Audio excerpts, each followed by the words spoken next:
Austin 316 says I just whipped your ass. And what's it gonna do? It doesn't matter how you're doing. Woo! Wheeling, dealing, limousine right, jet flying. Can you dig it, sucker? Would you please shut the hell up? You don't know what hard times are, Daddy. The cream will rise to the top, oh yeah. Oh, yeah. Look at the human rubble. What up, what up? It's another week of Keep the Kayfabe. I'm Mike, sitting here with my boys, ready to talk a little bit of wrestling. The world is in shambles, but wrestling is going strong, and we're here to talk about it. Can't wait. So let's go over to Glendale real quick and say hello to my guy, someone who keeps it regal all the time, Mr. Steve Groschmidt. How are you, Grubby?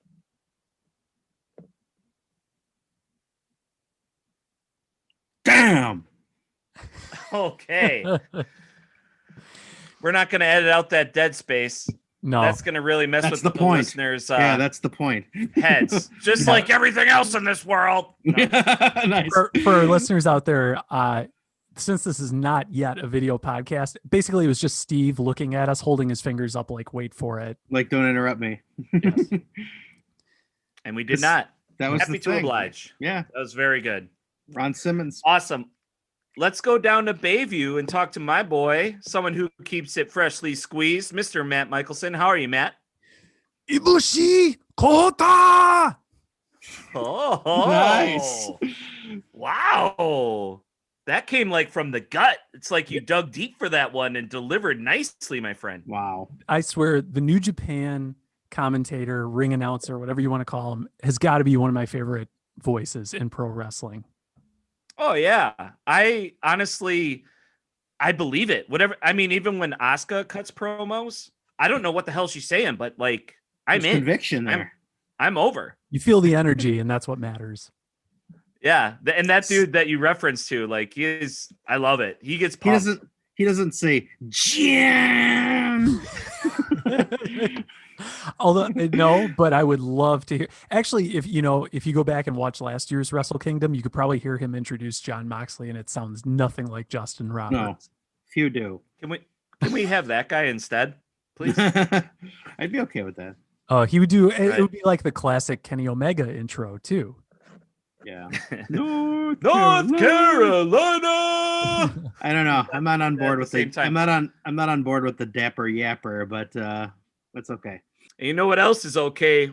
Wardlow leading off the show on this last AEW Dynamite. It was packed with action. Well, one of the highlights for me personally, my boy Wardlow going up against Jake Hagar, the bag of milk. So two inner circle guys finally going at it, getting that tension out, getting that frustration out, getting it out of the way. Boys, did you get a chance to see this match? Because this was something else. I thought it was really, really great. It was Steve, fun. You got anything for us? Yeah, that was fun. I liked it. I didn't know what to expect. I mean, there's always a risk when you got two guys cut from the same cloth, like big man wrestling, because it'll either be hard hitting and awesome, or it'll be like painful. But this one was the former. It was a really good match, and it was one of those gems because as I sat there watching it, I'm like, I had no idea who was going to win, because you could see scenarios. Like, I guess if you had put a gun to my head, I would have said maybe I thought Hager would win because he sort of needs it more. But I liked it. I liked everything about that match. It was fun. And your boy and our boy Wardlow won, which is even better. I agree. What a great match. It's probably the first match in AEW I've seen where Jake Hager actually looked good. And I don't know if he's been training along with the rest of the members of the inner circle or what. Mike, you made me think of something when you introduced him as the bag of milk. And I think that's the fact that if Chris Jericho would just start calling him that on TV, it would get over so fast. And then we'd be able to say, we said it first. Yeah, totally. I stand by that. I mean, Matt, I agree with you. Hagar looked good. About 75% out of good, though, in my opinion. I really think, well, I mean, okay. No, you're right. I'm still, definitely grading him on a curve for sure. Like, right. You are totally spot on. I think Wardlow probably carried him a little bit more in this match. And I'm not saying Wardlow was even I'm not even saying Wardlow was perfect though. Like you could still see kind of like their timing was a little bit off. But the thing that I loved about this match is we saw a whole new repertoire of moves from Wardlow. Yeah. The dude just continues to add to his arsenal of of uh of repertoire. And It's that's what makes him unbelievable. great. Yeah. I mean, He's if you- strong. He's got the agility. I mean, he's basically kind of like the Brock Lesnar of whoa. the AEW. For how many suplexes that guy did? I counted 6 suplexes. He is Mr. Suplex City. And plus, his finisher, the F10, doing 2 times what Brock Lesnar would as an That's a good F5. point. Yeah. He's kind of like, yo, Brock Lesnar, I don't need a Paul Heyman behind me to be dominant. I got the inner circle. I got MJF. I can throw people around. And you know what? I'm doing a little fantasy booking already. You know who's going to be the next FTW champ? Wardlow. He's going to get it off of Brian Nice. Cage. Who cares? Wow. That For is real. true. Well, we that did is an true. episode quite a while back. I think we called it the WTF title, and even to this day, I stand Right. by that. Like, what They did not do purpose an of the effective FTW job. title? Like, Yeah. now keep in mind, I don't watch Dynamite consistently, probably as regularly as you guys. Has there been some development with the FTW title? No. Honestly, I don't. I mean, correct me if I'm wrong, Mike, but I don't think they've, other than Taz bringing it out and referencing the past. And like, I didn't watch ECW like some of you guys did, so I missed the whole history of that. So, but that's a relevant point. I didn't. So it's like he brought this belt from the past. There's lots of people like me that didn't watch it back then, and they've never Right. explained it really, other than he. I think once he explained it's like it's a title for like, you know, like when he deserved a title. I don't know. I don't remember the explanation. All he did was respond to the comments like what this is. All Taz did was introduce it, heard comments, then cut a promo, re-solidifying how awesome this belt is, and still AEW has done nothing with it, which I don't hold it against them. But if they do want to make this belt relevant, I think Mr. Suplex, Mr. Wardlow, would be a very good candidate to do it because Taz was the man who was like the suplex master. Yes. Yeah. So I think you can build a story around that. And I mean, if Wardlow is throwing a bag of milk across the ring, he did like, I gotta say again, 6 suplexes plus a pretty quality F10 on the dude who's a monster. I think he would bring a really good predecessor to that belt, who was basically, it was put on Brian Cage too, so nothing was honestly earned. No. If anybody has more of a right to that belt, as like insignificant as it is, it's Wardlow. And what a great belt to put on a guy. You're right totally away. right. Yeah, you're totally right, Mike. I mean, I talk some shit about the FTW title, but at the same time, they could totally bring it back or make it relevant in the matter of a week. Like, think about what they did with the Dark Order. You know, when Dynamite first premiered, the Dark Order was the one act on that show that didn't work. And now here we are, a little over a year later. And it was just, a week or 2 ago that the Brody Lee tribute occurred. And all the matches featured the Dark Order and all the matches were great. And everybody was behind him 100%. Now, granted, the circumstances were unfortunate, but even without that, I feel like that show would have gone over just fine. So if it can be done with the Dark Order, I'm sure AEW can do something with the FTW title. I haven't really given up hope yet. I'm kind of excited to see what they do with it. I love your idea of putting it on Wardlow. I think it could be a great big man title. Like, you got That's Jake what I mean. Hager, you've got Brian Cage, Wardlow. AEW's really got some Lance big dudes on Archer. the roster. Yes, Lance Miro. Archer as well.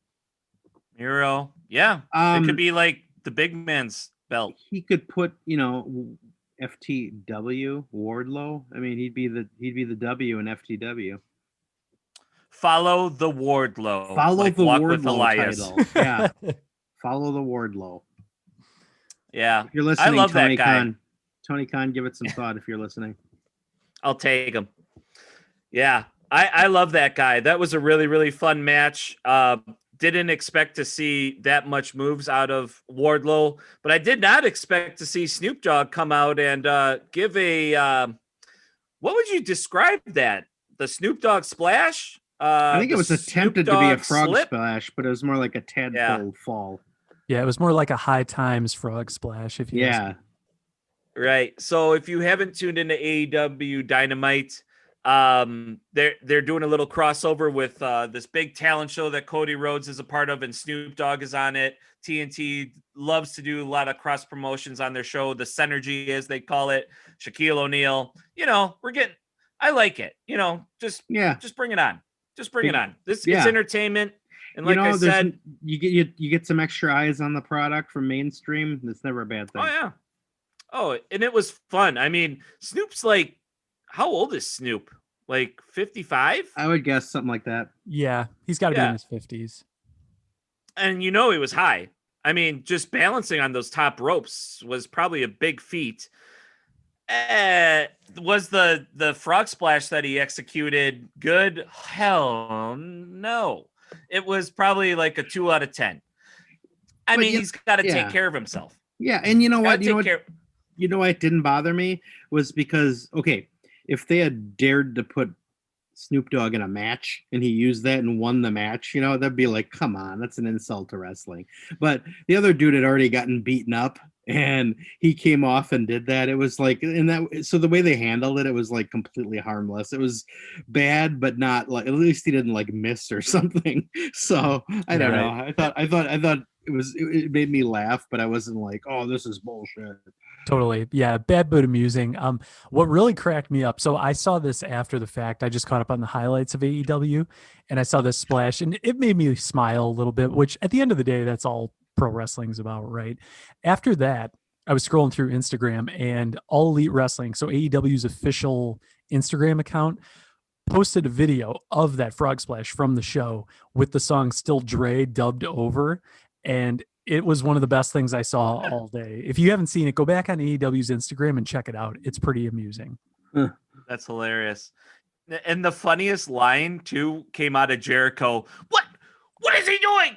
He doesn't have a wrestling license. He can't be in there. That's such an old school thing to say. I love it. So great. So great. Yeah. Well, I'm glad Snoop is okay, but he might have been tripping. But you know who was tripping? Ric Flair. Woo! On Charlotte Flair. Whoa. Yeah. What happened? So go ahead. So I have a hot take on this. So we found out, I think it was I want to say late last week, that trip was actually a botch. Ric Flair was intended to trip. I think it was Peyton Royce. And the word is that somehow he got confused. He ends up tripping Charlotte. So everything you saw unfold after that was a botch or them trying to play it off somehow. What really blew my mind was how much of a tongue lashing Charlotte gave Ric Flair after the match. Now, keep in mind that this was in fact a botch and not planned. What does that tell you about Charlotte? Do you think she was working, or do you think she was legitimately pissed at Ric Flair for screwing up a spot in the match? I personally think she was pissed and she's a real life heel, but that's my 2 cents.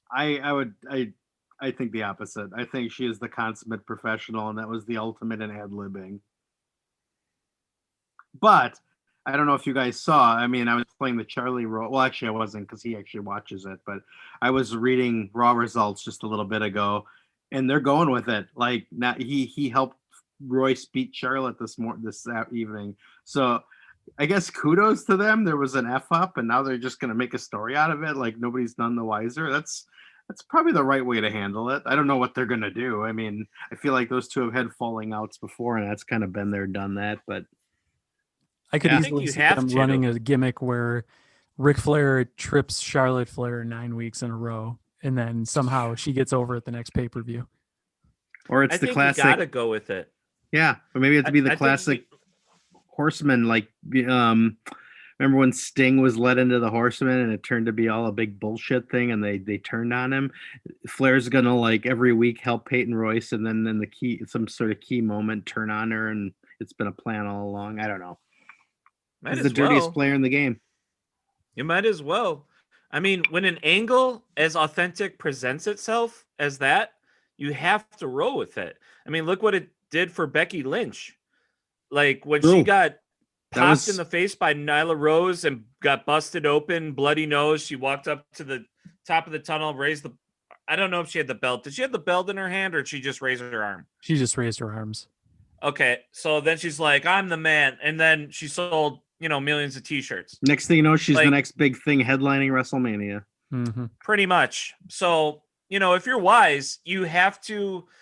It's like an entrepreneurial thing to do. You see an opportunity, you pounce on it before anybody else is the wiser, and you go after it and you make something out of it.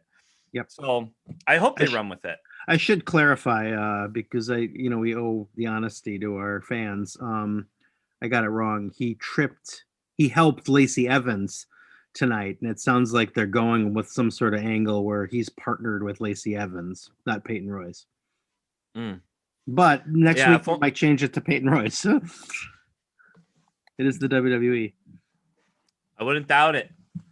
Yeah, if only had a Charlie's Corner going on right now, but with the national college football game going on, I'm sure he's a big sports fan, so that's okay.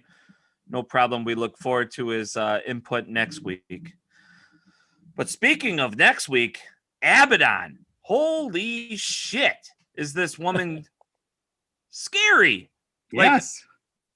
We've talked in past episodes how, I used to be terrified of Papa Shango. Yep. I'm a 36-year-old male watching wrestling again, and my jaw is it's like drop, and I'm disturbed. The woman she's creepy. looks like a psychopath. Yeah. Those eyes, man. Disturbing is the perfect way to put it. And Mike, you're right. We've talked about this on past podcasts. I think the last time Abaddon was featured on TV, and Steve, I know you and I both agreed, I'm totally into the gimmick, but man, at the same time, it's like watching a horror movie that you really like, but you're like, but man, that is dark. I didn't sign up for this. A couple weeks ago, when she spit up what looked like blood, it was oh, too far. But I love it. I just love her commitment to the character. It's so atypical. I know. I'm still a fan.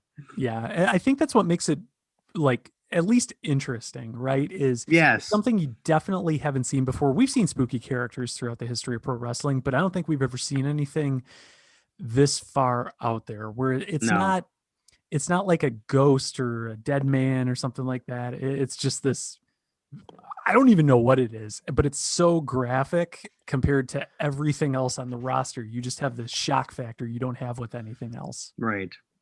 I will go on record and say I think she is the most disturbing female wrestler entity of all time at this early stage of the game. She honestly, the only one that I think is scarier when I was a little kid was Luna Vachon, because she had a mohawk and she was wearing and the gravelly voice that was giving her, and she had the veins on the side of her head, and she's like,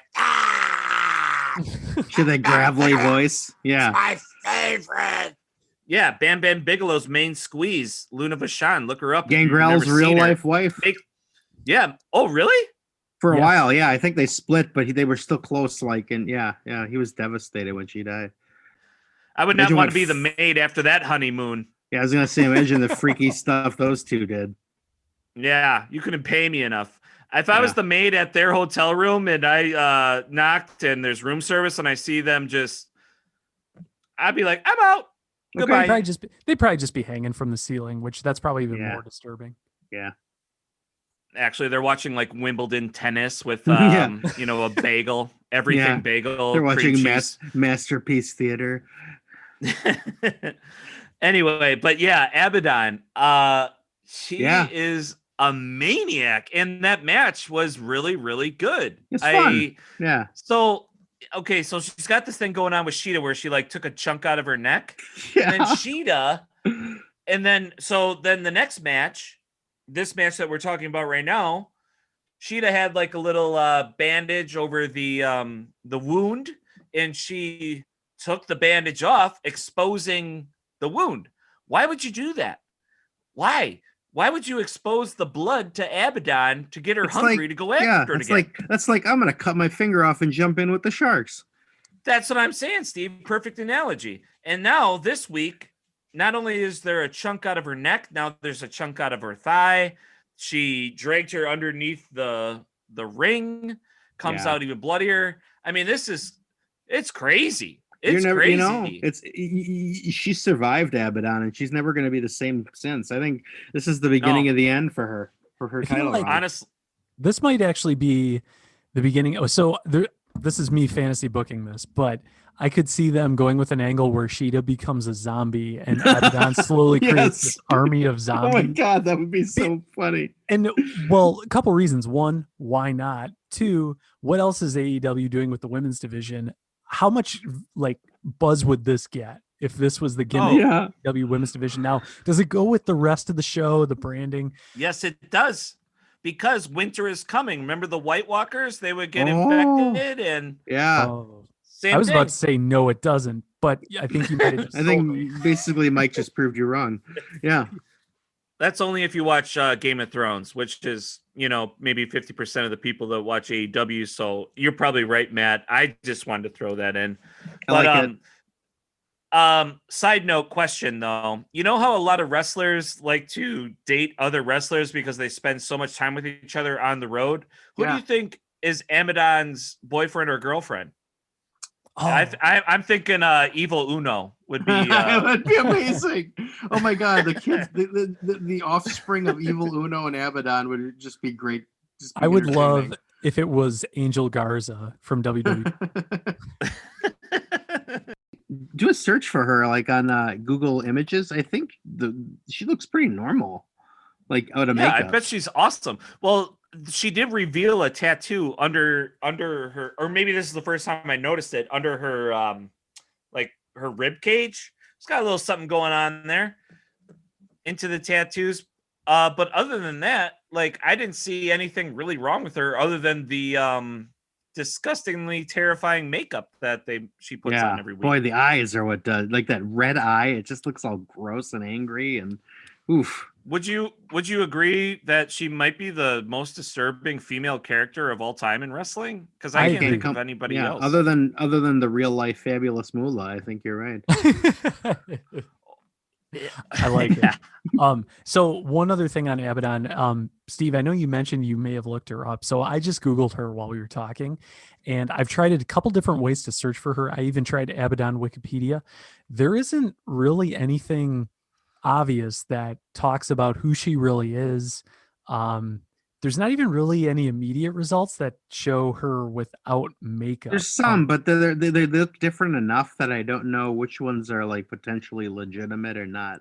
Yeah, and that's kind of what I'm looking at now is like there's pictures of people who clearly are different, who all could be Abaddon, but none of them really quite look like her. So I don't know. I mean, I think that's part of the allure. Like in 2021, there isn't really any easily accessible facts about who she is or pictures of her or anything like that. So I think maybe one of our listeners can send us in some Abaddon information. Or if Abaddon's a listener, like let us know. Give us some info on you're the living dead girl. We want to know more about you. Hit us up. But I forget what website posted this question: who's your favorite female wrestler? And I responded, my favorite female wrestler is the same as my favorite wrestler, Thunder Rosa. And Thunder Rosa liked it. Fuck yeah. Yeah. So and I stand by that. She's my favorite wrestler, period. We don't need the qualifier of gender. Hey, as like, remember we were kind of dogging AEW maybe like a month ago on how thin their women's division is? Yeah. It's coming up in a very quick fashion. Like, I think maybe they're listening. Like, they need to beef it up. This Tai Kati is coming up real fast. Yeah, she's good. She had a good run. I mean, in NXT for a little while. She's talented. Yeah. I think that match this week with her and Sheeta will be good. Mm-hmm. Not Sheeta, Serena Deeb. Sorry, for the NWA Women's. It's amazing how when wrestlers are given a chance to do whatever they want, how they can really shine. I mean, that sounds like such an obvious statement to those of us who watch wrestling a lot, but I remember seeing Ty Conti in NXT and thinking like, yeah, she could be somebody, but it just felt so overproduced and robotic. A lot of her motions, her mannerisms, things like that. She was an okay wrestler, but I think in AEW, her character has really come to life a lot more. Yeah. I think Anna Jay's helped a little with that. Definitely. Is she Brazilian? Yes, exactly. Yeah, I mean, she's a beautiful woman. Embrace that. And then you put the Dark Order behind her, who's like really hot right now, too. And Anna Jay is in there, who's a budding star. I think they have something there. If you have a I think so. tandem female combination in the Dark Order, I don't think that's bad for business at all. No, I think, And plus, we're think probably going to see your girl Thunder Rosa and Britt Baker finally get it done at probably the next major pay-per-view that I AEW think has. so. Yeah, I can't wait. I hope so. Yeah, you see, And they maybe- have the nucleus of a really good division now. I think Tay Right. Conti upped the game. I think Serena Deeb massively upgraded. I think she does legit. I don't. Again, I can every time we bring this up, I'm going to continue to marvel why they don't do more with Penelope Ford, but she'll get there. Right. And Big time. they got some talent. They just gotta kind of invest in it a little bit more.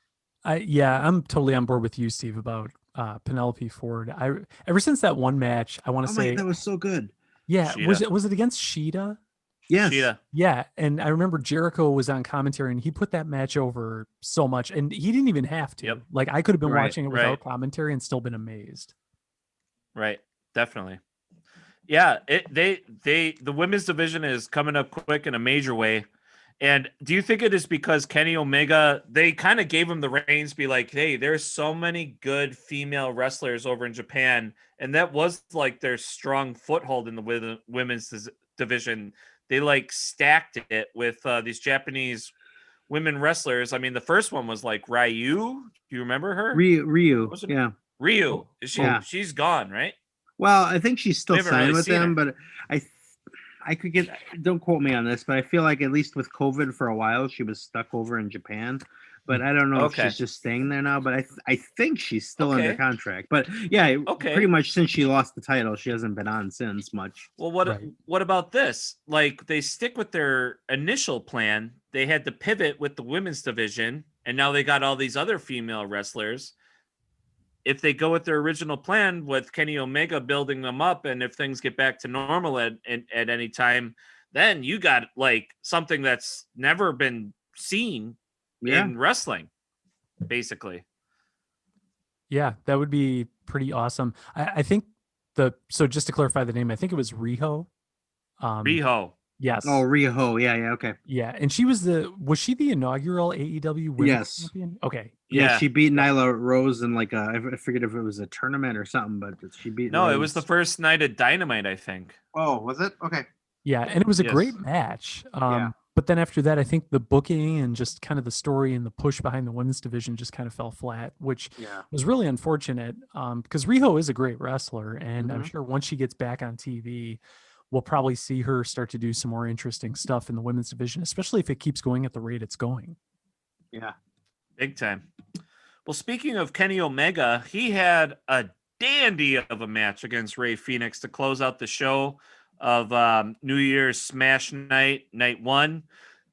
New Year's Smash Night 2 is coming up this Wednesday with another stack card. But this Kenny and Ray Phoenix match, I mean, we know what these guys can do.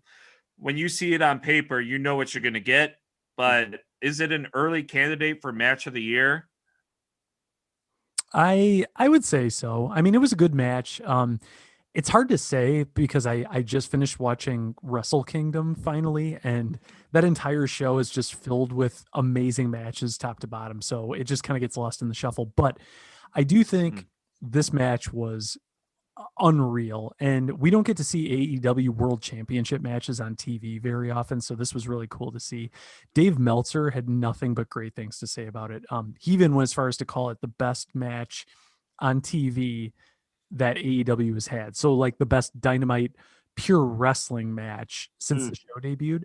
And I think I would side with that. I think of other things like the parking lot fight with the best friends. That's what I would say. Santana and Ortiz, Or, but right, or- but he's or, talking straight wrestling John- matches, yeah. and for the sake of that, I would say so. Yeah.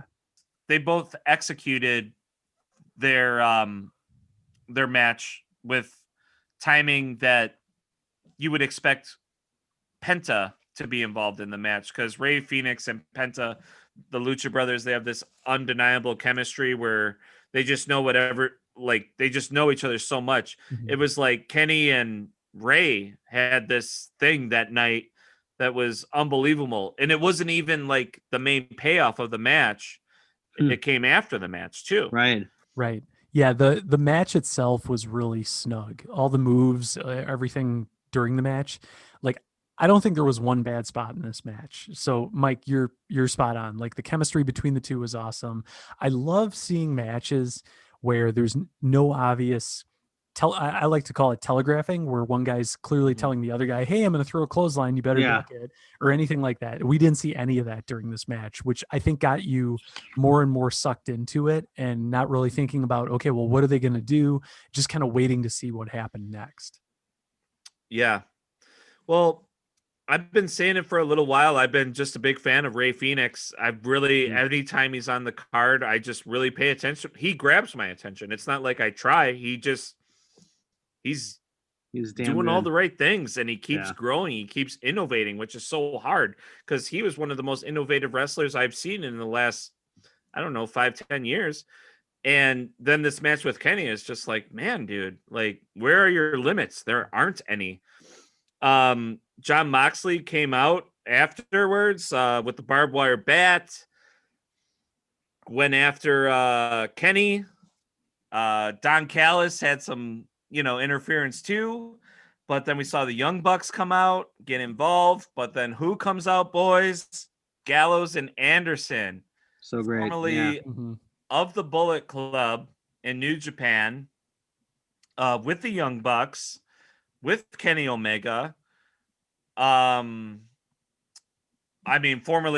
WWE superstars. Now they're on Impact, and Don Callis is, the head of that. So, there's just so much cross promotion going on that is just mind blowing for, the diehard wrestling fans out there. I wish Charlie was on here because he could probably give us the full timeline of how significant this is. But it's exciting. It's exciting to see this kind of permission, because in a perfect world, this is what should be happening, right? Mm-hmm. Yeah, and we're seeing it before our eyes. I think we're used to just being so denied by Vince McMahon, like, oh, you can't give the people what they want. Then it's too simple. You can't acknowledge things from other, things that went over really huge in other promotions. Yeah. Yeah. Like you're just them giving this kind of gift to the diehard wrestling fan is like showing that we appreciate you, wrestling fans. Yeah, we can't fill our arenas right now, and we can't make a butt ton of money, but we still appreciate you and acknowledge your presence, even though you're not stacking our bank accounts right now. 100%. But we are going to put on a good show. We want you to be here when things get back to normal. It's just nice. It's just really refreshing.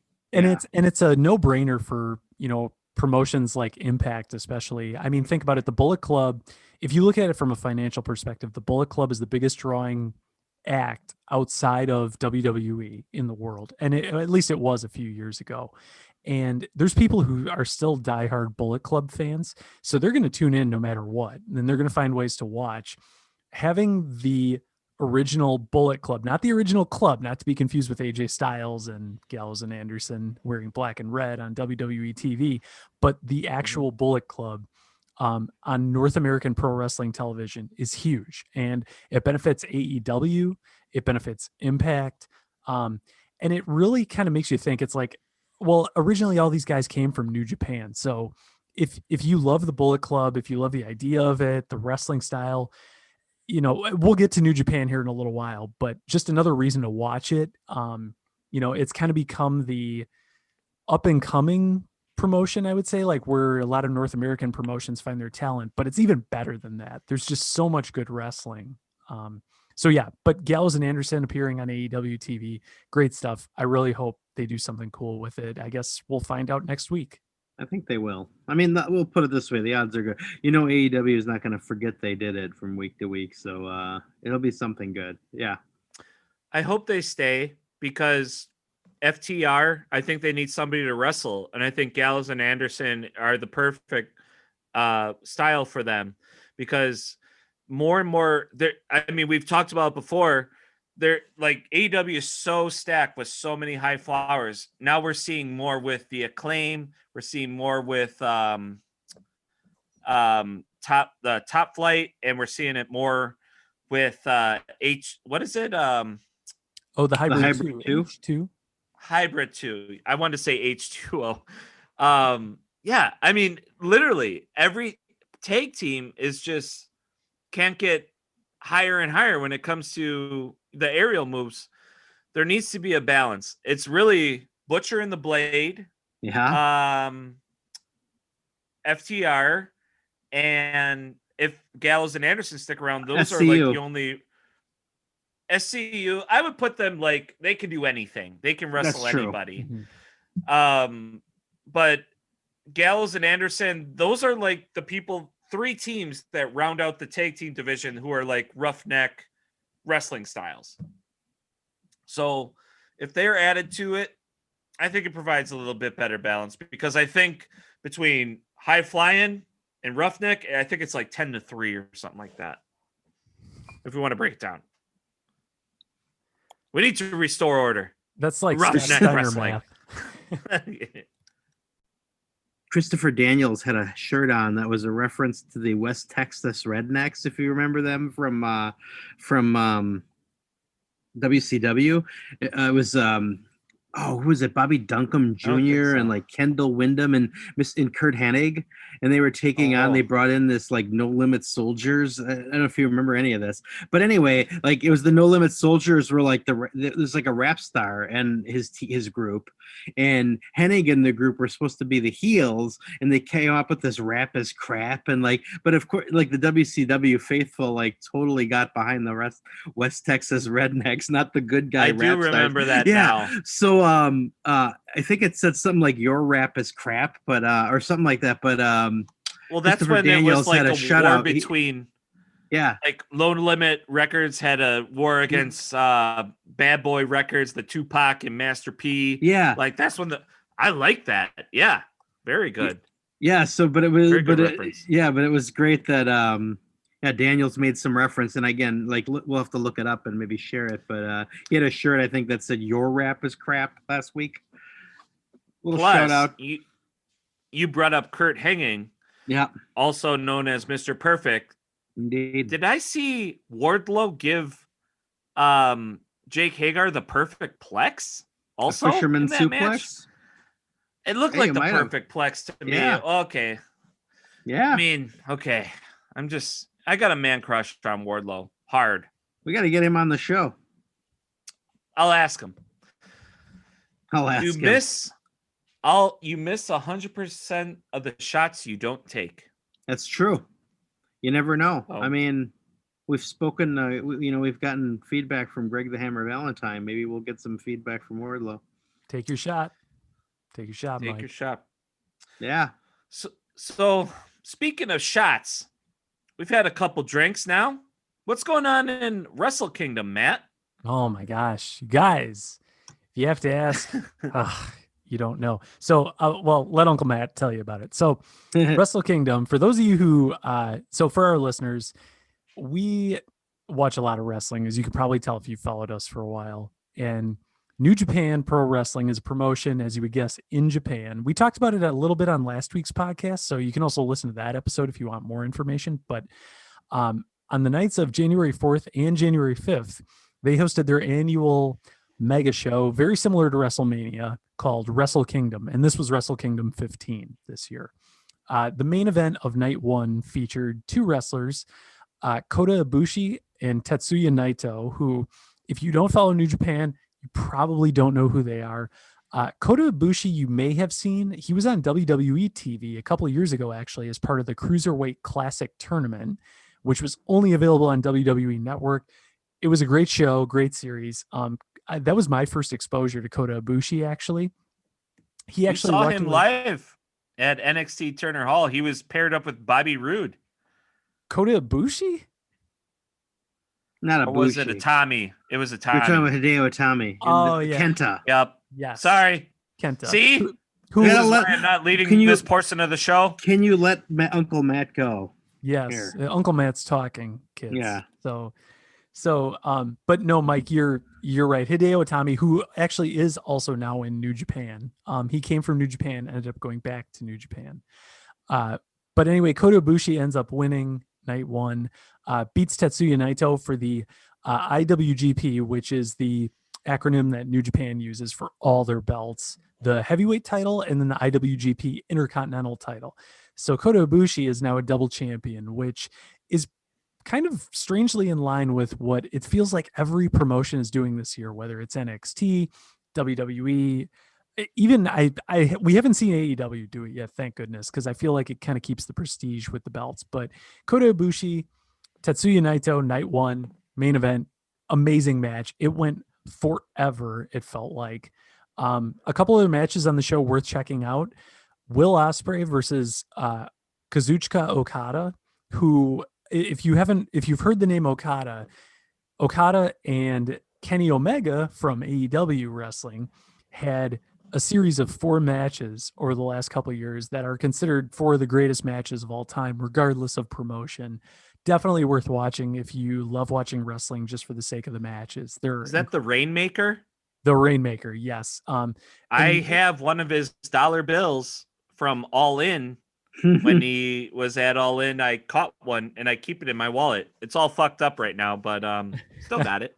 That's right. He's really stuck with that gimmick a lot. He has this new submission move he calls the money clip. It's almost like the $1 Million Dream, Which I love. Yes. So there's that, the Rainmaker clothesline. He also does a spinning tombstone pile driver, which is insane. And he just Very kind of throws dangerous. it around like it's any other move, which to me is kind of strange after seeing The Undertaker do it for 30 years, but still amazing wrestler. Any of his matches are good if you're looking to catch up on some of his stuff. Will Ospreay is one of 2 people who got me into wrestling outside of WWE. So a few years ago, one of my coworkers introduced me to the match between Ricochet and Will Ospreay from New Japan back in 2016. It's about 25 minutes long. Seriously, one of the most mind-blowing matches you'll ever see. The aerial moves, the acrobatics are insane. You get to see Will Ospreay versus Okada at this year's Wrestle Kingdom. A lot of great matches. I could go on all night because seriously, each half of this event is close to 4 hours long. It's almost 8 hours of wrestling. It's a ton to watch. Not all of it's great. Most of it is, though. The one match I would say, if you're going to watch anything from the whole show and you know nothing about New Japan, you just want to watch some good wrestling, New Japan has a belt called the Never Open Weight title. And it's basically anybody can wrestle each other. There's no weight divisions. New Japan's very strict about weight divisions, by the way. They have the junior heavyweight, the regular heavyweight, and you have to be a certain size to be in either one. But they do have the Never Open Weight. I think I'm saying that right.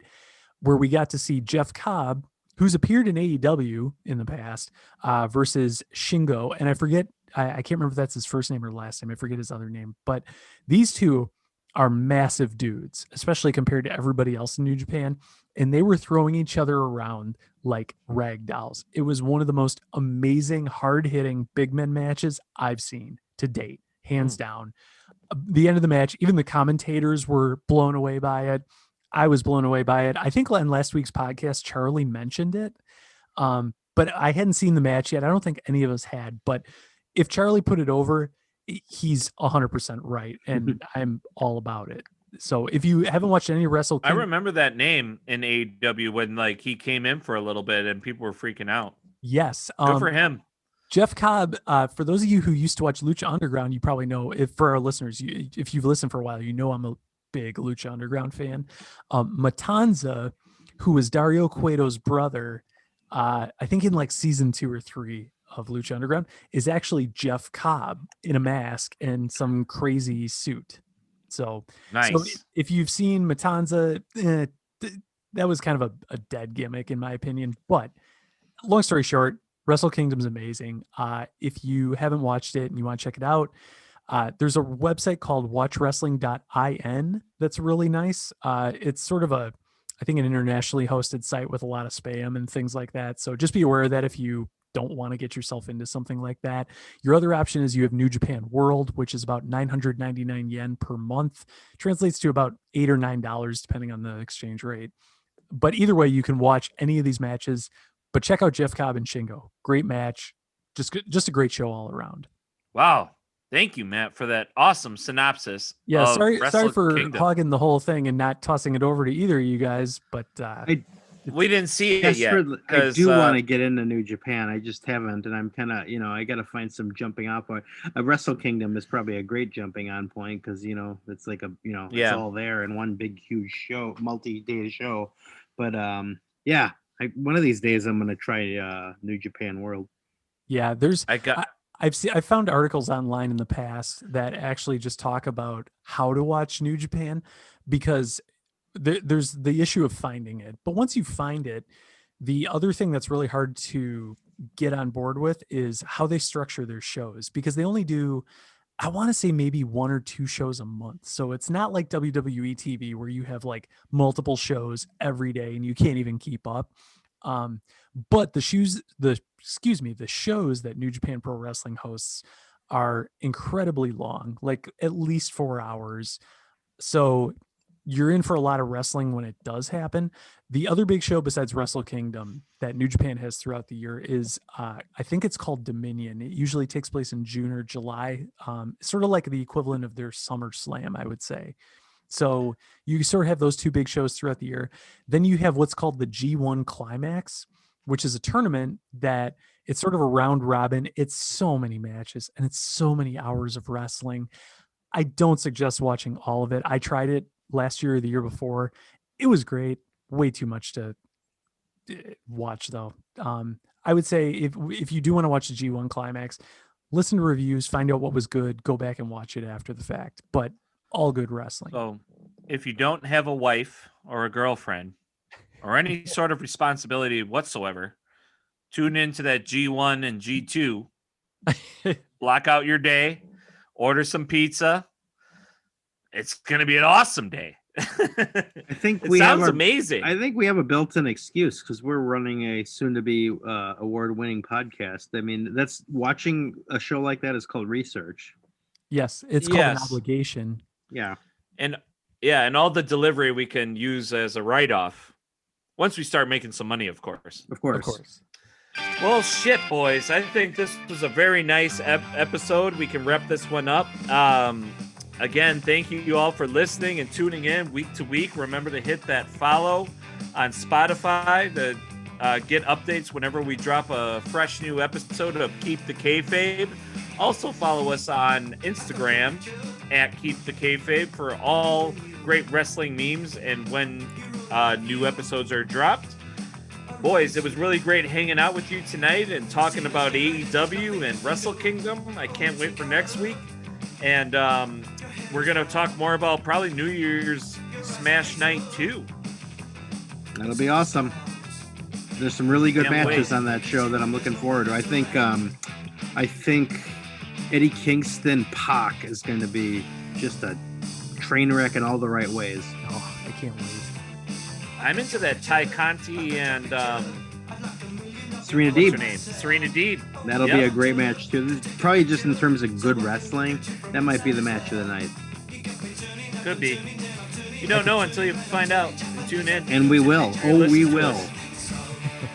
Make sure you're listening to us. And when we tune in, we're going to talk about it because we got to keep the faith here. Okay? And the kayfabe. Word up. Peace. Japanese